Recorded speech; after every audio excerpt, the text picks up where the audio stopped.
Welcome back. In this second session of reading the origami directions, we're going to again focus on, of course, valley folds and mountain folds because those are, really important. But as well, we're going to be kind of flipping back and forth and making sure we understand this turning the model over. And also, we're going to be looking at a pleat fold. Now, sometimes, most of the times, pleat folds will look and be indicated like this, or sometimes they'll just use two valley folds. And I'll talk about that when I get to that section. So if we look at this next part of the directions, what is this telling us? Okay, first we need a valley fold there, and we're going to get that valley fold by taking that corner and folding it up to the top. So let's look at our model. Here's our corner, and then we're going to fold that up to the top.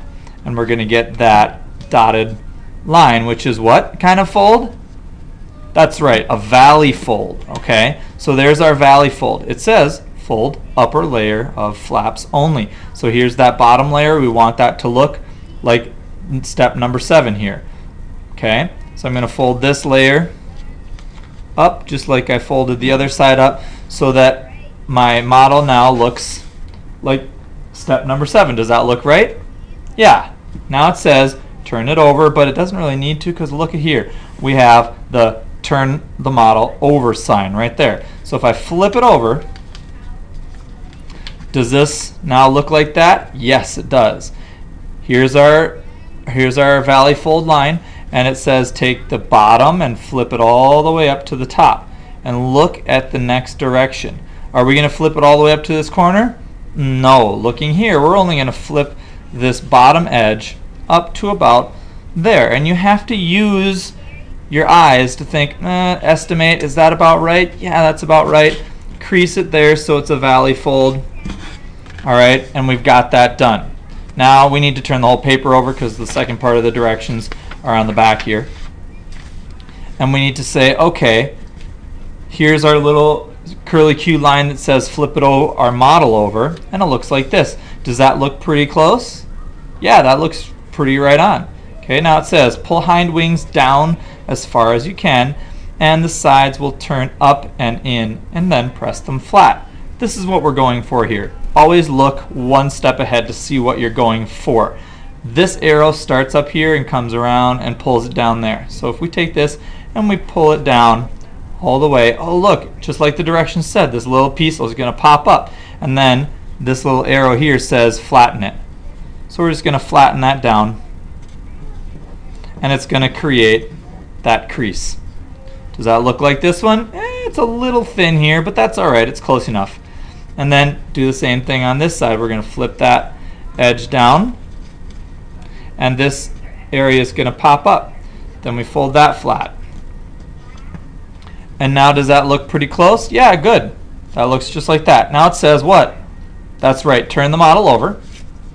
And then it's got this funny little circle. That means it's going to like blow up or look close or magnify that. And it says the picture becomes larger.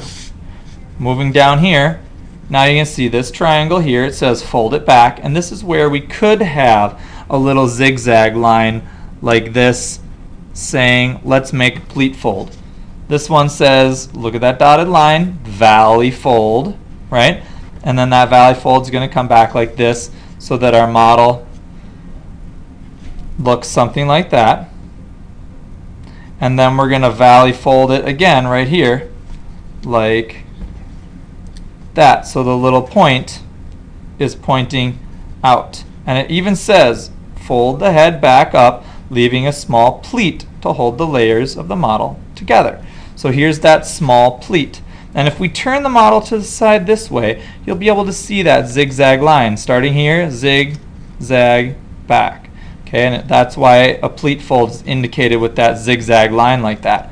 Okay, so that step 14 completed. Then we come down here, it says fold the model in half downward so the edges of the wings match all around. And if you look really close, this dotted line there is a dash, dot, dash, dot. What does that mean? A mountain fold, right? So we're going to take this and fold it down so that right here becomes a mountain fold. And it looks something like that. Does that match our diagram? Yeah, it does really well. Now, here's a valley fold, right?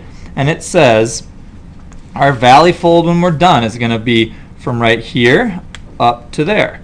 Okay, that's where our valley fold is going to be. And notice where the arrow starts. It starts here on that edge of the wing and then folds out so that our model is going to end up here. Watch this. If you take the wing right here, you fold it right along that edge. Boom, it looks like that. Does that look like this part of our model? Yes, it does.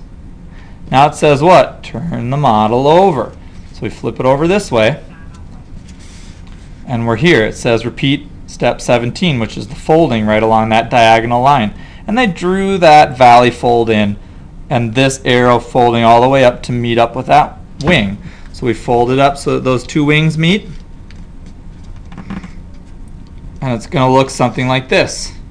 Then it says open it up, and it has these two arrows folding one out, and voila, there it is, our finished Luna moth. Okay, now the real purpose of this is for you to learn valley folds, mountain folds, turning the model over, fold in this direction with the arrow going wherever it needs to go.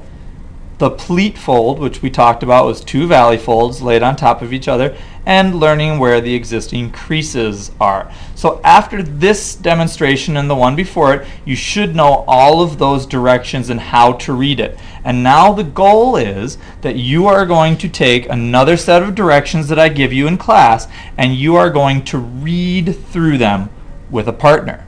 Okay, and with reading through those directions, you're going to have this little cheat sheet, and I might have a couple of the finished models so that you can step through each step together and discuss what needs to happen, what folds is it asking you to do, which direction is it asking you to fold in, and then does your model match what is in the next step as you go through.